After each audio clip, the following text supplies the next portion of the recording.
রাস্তার দিকে চলে যায়, যে রাক্ষসের টাইপের এরকম হয়ে যায়। ও আবার করছে কি ব্যাকডালাটা এমন জোরে লাগাইছে বিকট হয়ে যায়। আমি কি হয়েছে?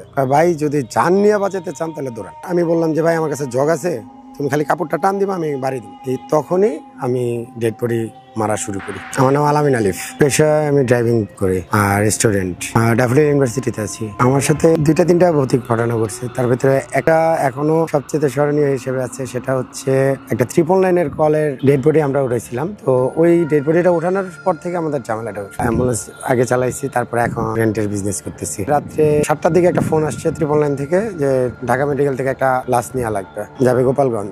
তখন পদ্মা সেতুটা হয়নি। যাওয়ার সময় পুলিশ দিয়ে দিল কাগজ আর ঠিকানা দিয়ে দিল, লাশের সাথে কেউ নেই। আমি আমার এক ছোট ভাইয়া ছিল, নাম হৃদয়, দুইজন একসাথেই রওনা দিলাম। মাগরিবের পর রওনা দিছি। এটা পোস্তগুলো যাওয়ার পরে তখন রাস্তায় একটু ঝামেলা হয়েছে কি, হুট করে দেখলাম দুইজন। ও খেয়াল করতেছে, বাট আমিও খেয়াল করতেছি। ও দেখতেছে একটা রাস্তা, আমি দেখতেছি দুইটা রাস্তা পোস্তগুলাতে। তো বলতেছে আলিফ ভাই কি হয়েছে? আমি এই রাস্তা তো দুইটা দেখতেছি, কি করবো? কই দুইটা দেখো, এই যে সোজা এক রাস্তায় তো। নাম একটু নামে দেখি। নামলাম, নামার পরে স্মোক করি, সিগারেট জ্বালালাম। সিগারেট জ্বালানোর পর দেখলাম যে না, রাস্তা ঠিক আছে। আবার স্টার্ট দিলাম। কিছু দূর যাওয়ার পরে শ্রীনগর পার হয়েছি। তখন মানে এশারের আজানের পরের অবস্থাটা, পিছনের বাম পাশের চাকা এট ফার্স্ট ব্রাস্ট, পিছনের বাম পাশের চাকা। তো আমরা অ্যাম্বুলেন্স যেহেতু ইমার্জেন্সি দিয়ে রোডের পাশেই গাড়ি চাকাটা সারাইলাম। সারানোর পরে রওনা দিলাম। রওনা দিছি পরে আপনার ফেরি, তখন মাওঘাটে ফেরির জন্য অনেকক্ষণ ওয়েট করতেছিলাম, প্রায় 20-25 মিনিট। রাত্রে 9টা 9:30 এরকম টাইমটা তো আর বলতে পারতেছি না, এরকম টাইম। আমরা গোপালগঞ্জের উদ্দেশ্যে রওনা দিয়েছিলাম। এদিক থেকে আমাদের মাওয়া দিয়ে আমরা গেলে কাছে হয়, আবার আরিচা দিয়েও যাওয়া যায়। আরিচা দিয়ে যাইনি, আমরা মাওয়া দিয়ে গেছি। ওদিক থেকে যখন যাই, ফেরিঘাটটা আমরা ক্রস করে যখন যাই, তখন আমাদের একটু ইঞ্জিন নিয়ে একটু ঝামেলা হয়েছিল, যার কারণে আমাদের রাত্রের গাড়িটা নিজেরাই সার্ভিসিং করতে অনেক সময় লেগে যায়। রাত্রে তখন 1টা-1:30টার দিকে আমাদের গাড়িটা আবার ঠিক হয়। তো ওই পর্যন্ত ডেড বডি আমাদের গাড়ির ভিতরেই ছিল। তো নিজেরাই ঠিক করি, আমি আর হৃদয় নিয়ে দুইজনে যখন ঠিক করে যখন রওনা দিছি, তখন রোড পুরো মরুভূমির মতো ফাঁকা ছিল। ডেড বডির সাথে আমাদের একটা ঠিকানা লিখে দিয়েছিল, আর ওইখানের যে মেম্বার ছিল তার মোবাইল নাম্বারটা ছিল। তো ওনার সাথে আমরা কন্ট্যাক্ট করছি যে ভাই আমাদের গাড়িটা একটু নষ্ট হয়েছে, আসতে দেরি হবে। তো ভদ্রলোক খুবই অমায়িক ছিল, ভাই আপনি টেনশন নেই, আমি সারা রাত আপনার জন্য ওয়েট করবো, আপনি আস্তে ধীরে আসেন। আমরা যখন রওনা দিই তখন রাত্রে বাজে 2টা-2:30 এরকম টাইম। আমার পিছনে যে ডেড বডি আছে, আমাদের মাঝখানে কিন্তু একটা গ্লাস থাকে অ্যাম্বুলেন্সে, যে কোনো প্রাইভেট কার বা অ্যাম্বুলেন্স হাইস দেখবেন মাঝখানে একটা গ্লাস আছে, এটা পিছনের দেখার জন্য। আর আমরা আমাদের ডেড বডির যে গাড়িগুলো, আমরা পিছনে দেখার জন্য কোনো গ্লাসটা রাখে না, মাঝখানে দেখলাম ডেড বডি আর দেখতেছি না। ওই হৃদয় বলতেছে ভাই নামবো, আমি না নামা লাগবে না, নামলে হয়তো ঝামেলা হতে পারে, চলো আল্লাহর নাম নিয়ে রওনা দিই। কিছু দূর যাওয়ার পরে দূর থেকে দেখতেছি একটা মানুষ ক্রসিং করতেছে। তো লম্বা একটা সরু রাস্তার ভিতরে যখন একটা মানুষ এই পার থেকে এই পার যায়, বোঝা যায়। আর যখন আমি কাছে গেছি তখন দেখতেছি মানুষটা নাই। ডান পাশে তাকাই দেখি যে এই পাশেও খাল, এ পাশেও খাল। তো মানুষটা এই পার থেকে এই পার যাওয়ার পরে কোথায় গেল? এটা আপনার মাওয়ার পরে ফরিদপুরের রাস্তার এই ঝামেলাগুলো হচ্ছিল। এটা দেখার পরে হৃদয় দেখছে ভাই একটা মানুষ পার হয়েছে, আমিও দেখছি। হৃদয় বলতেছে ভাই মানুষটা কই গেল? এই শুরু হলো আমাদের সবচেয়ে ভয়াবহ ঝামেলা। ও যখন বললো মানুষ কই গেল, মানে ফেস দেখা যায় না, তবে লুঙ্গি পরা ছিল, একটা সাদা শার্ট পরা ছিল, এরকম টাইপের, মানে আবার মতো দেখছি যে একটা মানুষ পার হচ্ছে লাইটের আলোতে, যতটুকু দেখা যায় দূর থেকে দেখা গেছে। তবে আমার দুনো পাশেই ফাঁকা জায়গা, সেখানে আপনার একটা মানুষ পার হলে কিন্তু দেখা যাবে, আমরা সেটাও দেখিনি। আমরা আবার রওনা দিই। এর ভিতরে আমাদের সূরা কালাম যা পড়তেছি, আবার আমাদের যে MP3 প্লেয়ার আছে এটার ভিতরে আমরা আরবি সূরা ছেড়ে দিছি। তখন ভয় পাই নাই বলতে ভুল হবে, তখন ভয় পাইছি। তারপরে ওরকম ভয়টা পাই নাই যে ভয়টা আমরা শেষ ফিনিশিং এ পেয়েছি। রওনা দিই। কিছু দূর যাওয়ার পরে এমন একটা রাস্তার ভিতরে গাড়িটা বন্ধ হয় যা বলার বাইরে। ঠাস করে আপনার সামনের বাম পাশের চাকা ব্রাস্ট হয়ে গেছে। আর সামনের চাকা ব্রাস্ট হওয়া সবচেয়ে গাড়ি কন্ট্রোল করা খুব টাফ। আমি ব্রেকও দিতে পারতেছি না, ব্রেক দিলে গাড়ি পল্টি খেতে পারে। তো আস্তে আস্তে আস্তে আস্তে আস্তে আস্তে ওই স্পিডেই আস্তে আস্তে আস্তে আস্তে ব্রেক হলো গাড়িটা। যখন জক চেঞ্জ করার জন্য বের করছি যে হৃদয় চাকা বের করো। আরেকটা জিনিস বলে, আমাদের অ্যাম্বুলেন্সে কিন্তু 2টা চাকা থাকে এক্সপায়ার, অনেক সময় 3টা চাকা অনেকের কাছে থাকে যারা লাশবাহী গাড়িটা। 2-3টা চাকা রাখার উদ্দেশ্য হচ্ছে আমাদের যদি গোসল করে আমরা লাশগুলা নেই তাহলে ভালো, যে ডেড বডিটা গোসল করে উঠাই ভালো, আর যদি গোসল করে না উঠাই একটু রাস্তা সমস্যা করে। যেহেতু আমাদের ফার্স্ট স্টার্টিং আমাদের অ্যাম্বুলেন্স, ওরকম অভিজ্ঞতাও নাই, এটাই ফার্স্ট। আমাদের চাকাটা যখন ব্রাস্ট হয়ে যায় তখন আমরা আস্তে আস্তে আস্তে আস্তে গাড়িটা নিয়ন্ত্রণে নিয়ে আসি। আনার পরে যখন আমি হৃদয়কে বলে হৃদয় চাকা ব্রাস্ট হয়ে গেছে, ভাই লাস্টটা গোসল ছাড়া উঠাইছি, কিন্তু সমস্যা নেই, আল্লাহ ভরসা, দেখা যাক, চাকা বের করো। তো যখন ব্যাগডালা উঠাইছে চাকা বের করার জন্য, এক্সপিয়ার তখন ঠাস করে না ফালাই দিছে ব্যাগডালা। আমি বলি কি হয়েছে? ভাই মা চাচিদের মুখে শুনছি লাস্ট যখন কাফনের কাপড় খেয়ে ফেলে তখন এটা খারাপ আত্মার দিকে চলে যায়, যে রাক্ষসের টাইপের এরকম হয়ে যায়। ও আবার করছে কি ব্যাগডালাটা এমন জোড়া লাগাইছে বিকট হয়ে যায়। আমি কি হয়েছে? তো আমাদের যেহেতু আমরা আগে একবার চাকা চেঞ্জ করছি, তো চাকা খোলার হুইল রেঞ্জটা আমি স্টারিং এর পাশেই রাখছি, তো এটা আমার হাতে। আমি কি হয়েছে? ভাই যদি জান নিয়ে বাঁচাতে চান তাহলে দৌড়ান। আমি কি হয়েছে আগে কও? ভাই আমার বাবা মা বা দাদির মুখে আমি শুনছি, ছোটবেলায় অনেক গল্প শুনছি যে কখনো যদি লাশ কাফনের কাপড় খেয়ে ফেলে তাহলে ওনাদের শরীরে অশরীরিক কোনো কিছু ভর করে তখন আমাদের ক্ষতি করবে, আর যারাই আছি সবাই মেরে ফেলবে।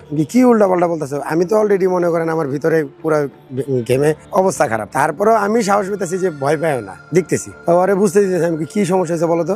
ভাই আপনি কাফনের কাপড় খাই ফেলতেছে। আমি কাফনের কাপড় খাবো কেন? আর দ্বিতীয়ত হচ্ছে আমাদের একটা ফল ছিল, সেটা হচ্ছে আমরা লাস্ট যখন আমরা স্ট্রেচারে উঠাই তখন আমরা এখানে একটা বেল্ট লাগাই। তো লাস্টটা আপনার এত অবস্থা খারাপ ছিল যে গলা লাশ প্রায় 5-7 দিন আগে হয়তো বা মারা গেছে।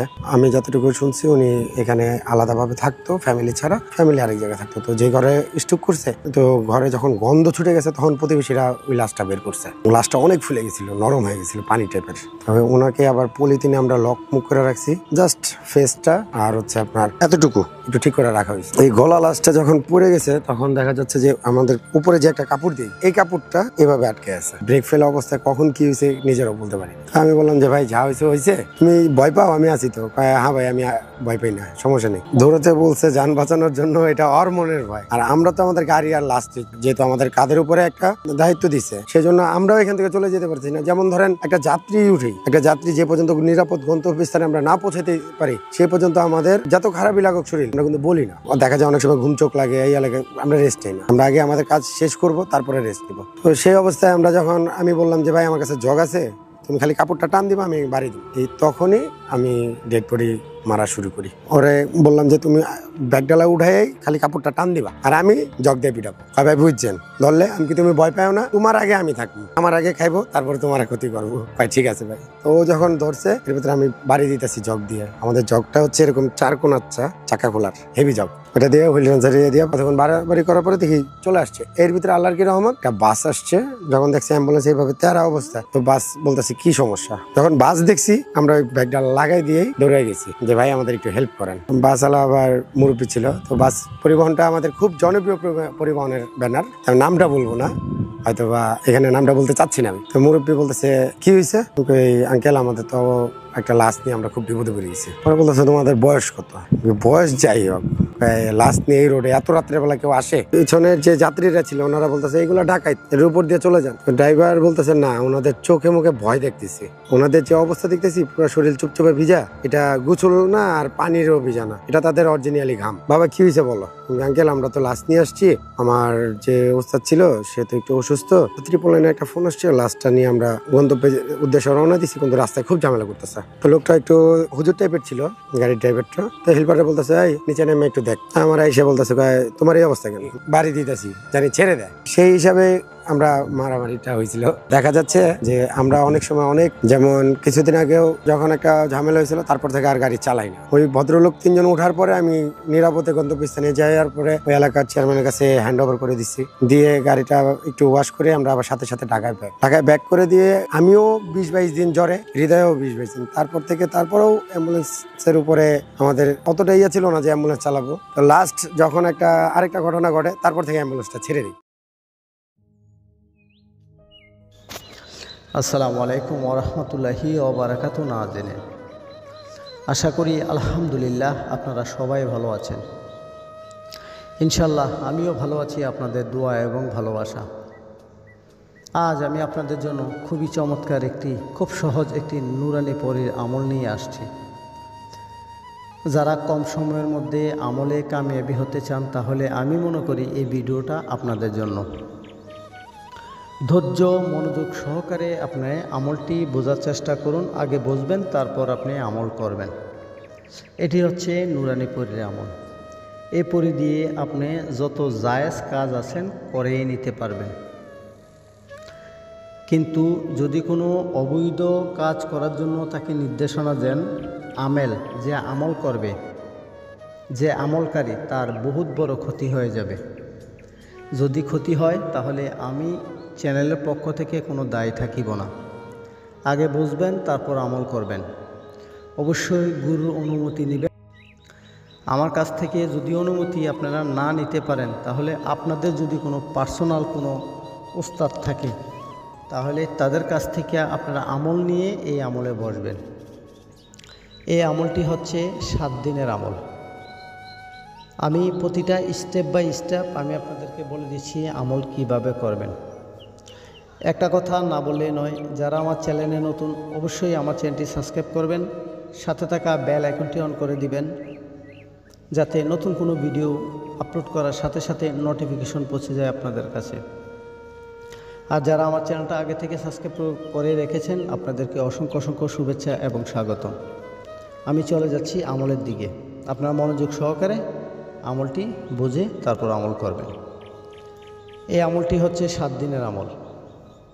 এই আমলটি শুরু করতে পারবেন যে কোনো শনিবার অথবা মঙ্গলবার। শনিবার যদি কেউ আমল করেন, শুক্রবার রাত 12টার পরে আপনারা আমল শুরু করবেন। আর যারা মঙ্গলবারে আমল করবেন, তারা সোমবার রাত 12টার পরে আমল শুরু করবেন। 12টা 5 মিনিটের মধ্যে আমল শুরু করে দিবেন, তার অধিক যাতে না হয়। যখন যেই টাইমে আপনি আমল করবেন, ঠিক ওই সময়ে একটানা 7 দিন আপনারা আমলটা চালিয়ে যাবেন। এই আমলটা একটু কঠিন, কিন্তু কামিয়াবি খুব শর্টকাট। জামালি জালালি অবশ্যই ফরজ করবেন। মাছ, মাংস, ডিম, দুধ এগুলা খাওয়া যাবে না। 5 ওয়াক্ত নামাজ পড়লে ভালো, না পড়লে কোনো সমস্যা নাই। আমলের আসন বিছাবেন পশ্চিম দিকে ফিরে। 3টা আগরবাতি, 1টা মোমবাতি সামনে নেবেন। নেওয়ার পর গোলাপ জল, আতর সবগুলো ছিটাই আপনি সুন্দর করে নিরাল নির্জয় রুমে আপনি বসে যাবেন আমল করার জন্য পশ্চিম দিক ফিরে। লাইট বন্ধ করবেন। করার সময় আপনি যখন আমলে আপনি বসবেন, তখন 5 মিনিট আপনি ধ্যান করবেন যে আপনার আশেপাশে পরি, জিন, আত্মা আপনার আশেপাশে ঘোরাঘুরি করতেছে। এরকম 5 মিনিট একটা ধ্যান করবেন। ধ্যান করার পরে আপনি বিসমিল্লাহ বলে আমল শুরু করবেন। প্রথমে 7 বার দুরুদে ইব্রাহিম পাঠ করবেন। যারা দুরুদে ইব্রাহিম পাঠ করতে পারেন না, তারা যে কোনো ছোট দুরুদ পড়ে নিলেও চলবে। যখন আপনার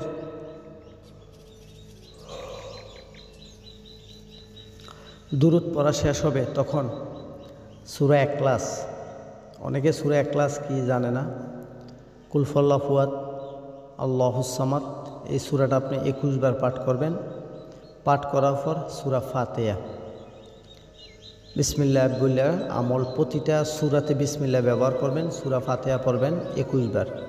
আলহামদুলিল্লাহি রাব্বিল আলামিন, এটা আগে পড়বেন। সূরা ইখলাস 21 বার, তারপর সূরা ফাতিহা পড়বেন 21 বার। পড়ার পরে চোখ বন্ধ করে 21 বার আপনি আল্লাহুস সামাদ, আল্লাহুস সামাদ 21 বার মনে রাখবেন। 21 বার পড়ার পর এরপর আপনি চোখ খুলবেন। যখন দেখবেন পরি আসে নাই, মন খারাপের কিছু নাই, মনে আনন্দ নিয়ে আগামীকাল আবার বসবেন। ঠিক সেম সিস্টেমে একই নিয়মে 7 দিন আপনি যখন আমল করবেন, 3 দিনের পর থেকে আপনি 7 দিনে মাথায় পাবেন। প্রথম 3 দিন হয়তো আলামত পাবেন, কিন্তু 3 দিনের পরে যে আলামত পাবেন সে আপনার সামনে আসবে। আসলে বলবেন, আমি আপনাকে আমার বোন হিসাবে রাখতে চাই, আমি খুব অসহায়, আপনাকে দিয়ে আমার নিজের ব্যক্তিগত কিছু কাজ আমি করাবো। যখন আমি বিপদে পড়ব, আপনি আমাকে বিপদ থেকে রক্ষা করবেন, উদ্ধার করবেন, একটু সহযোগিতা করবেন। কোনো কসম দেওয়া লাগবে না, শুধু ওয়াদা করে নেবেন যে আপনি আমার সাথে ওয়াদা করেন যে আমার ফ্যামিলি, বাচ্চা, মা বাপ, আত্মীয় স্বজন যারা আছে, তাদেরকে কোনোদিন আমার অনুমতি ছাড়া আপনি কোনোদিন ক্ষতি করতে পারবেন না।